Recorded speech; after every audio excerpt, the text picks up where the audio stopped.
Hello, this is Tamara Stafford. I'm a trainer that's introducing an idea of training horses online, on the internet, live streaming, and video on demand. This filly, or I should say mare, just came from the barn. She's been on the walker this morning after breakfast for about 20 minutes, the Euro walker.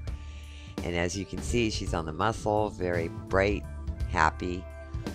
And in this 50-acre field, I want to get her forward, relaxed, and practicing a lot of the ambidextrous abilities that we need over jump courses. As you can see here, her tail's docked. I'm lightly riding in the middle. Her head is up, looking around. But if you can see her nomenclature or ability over ground, it's free and relaxed. She's not as forward as I want her to go, but she's very much like a horse that my coach, Major Razy, had. His name was Abdullah. You might remember him. He won the gold medal in one of our Olympics. I think it was in Canada. And she acts very much on her warm-up like Abdullah did. Major Razy did a lot of his flat work, and you had to bring him into a forward motion. In other words, you didn't go out there and demand forward. I see a lot of riders today demand things on their warm-up, and on the really bright horses, bright, classy-minded horses, which you want to breed that independence, because frankly, that's what wins gold medals. You have to warm them up in a finesse way and bring them to that want to give their back and go forward gradually. A little bit like warming up the butter on a copper pan. You don't want to burn it, but when it does warm, you really never were there. You were only on simmer. So, knowing this mare since this past winter, she is very, very much independent, extremely smart. If she doesn't like what she's doing, she's going to tell you about it. So my whole part as a trainer and knowing that she loves to go out in the morning and do her job, quite like a border collie she reminds me of, you have to bring her brilliance and her independence, and some trainers would say stubbornness, and flip it over like a pancake and make it into your focus to work for you rather than against. As you can see, she's starting to relax her back more, and my seat is able to sit in more as she brings her back up. We're going to do spirals and lengthenings.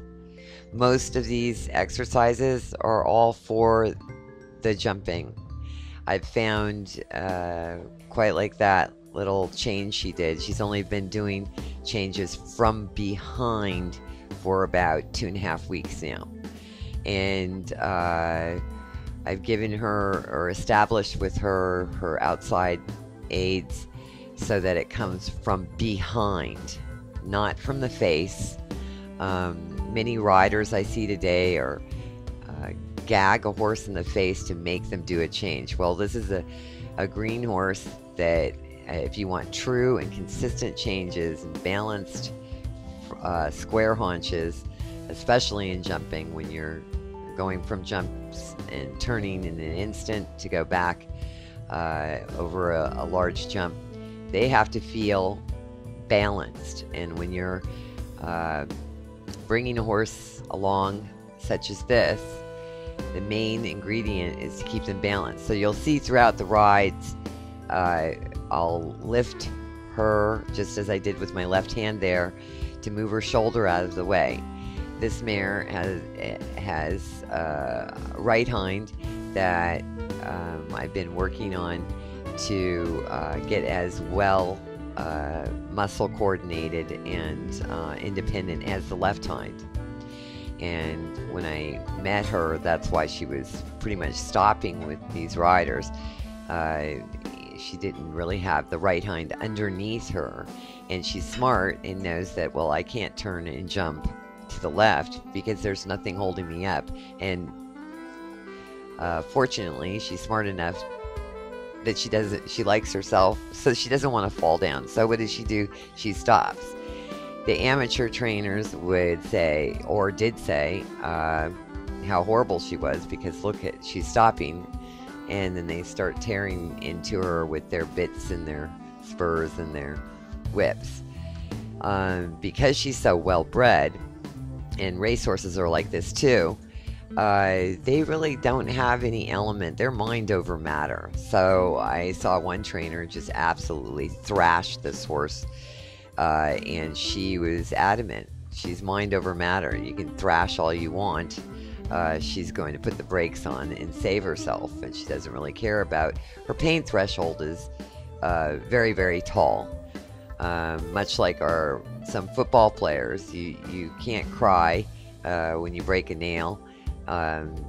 They're mind over matter kind of sports people, and this is what she was bred to do, mind over matter. Because when a real jumper goes into a Grand Prix course, they really have to not only subsequently have the heart to do these courses, but they also have to climb out of their anatomy to do some of their in and outs and things, in spite of the rider's mistakes and failings. And my whole thing is to give her, bond with her as a friend, and we become partners, because there isn't a really great rider on earth that will ever say that their best horse was a partner with them. They have to admit to it, because no person on earth is a perfect equestrian equitation at all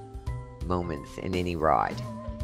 So the more of a partnership I bring with her, the more confidence in that the day will come, which it already has in a certain instant. I was warming her up the other day, and we were doing a slow, collected movement. And another reason why this mare is outstanding over fences is she jumps from the back. Well, I hadn't had her warmed up that much, and she popped her back and popped her right in front of the saddle, and gracefully didn't run off or any vindictive thing at all. She waited for me to plop myself back into the saddle. That's a partnership. That's what you want when you're doing jumpers and you're doing a lot of intricate courses. You want a horse that thinks with you, it likes you, saves you, and basically wants to be there and understands the focus.